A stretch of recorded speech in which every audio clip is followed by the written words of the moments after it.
तमाम देखने और सुनने वालों को यूट्यूब चैनल इजी हेल्थ की तरफ से खुश आमदीद।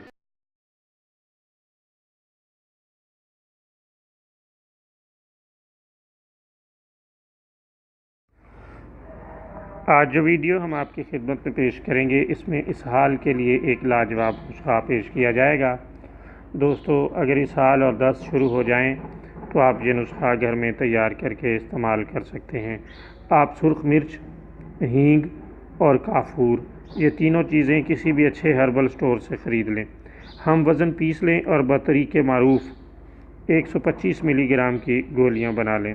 यानी जिस तरीक़े से भी आप बनाना चाहते हैं, जो आपके पास मारूफ तरीक़ है, उस तरीक़े से आप गोलियां बना लें।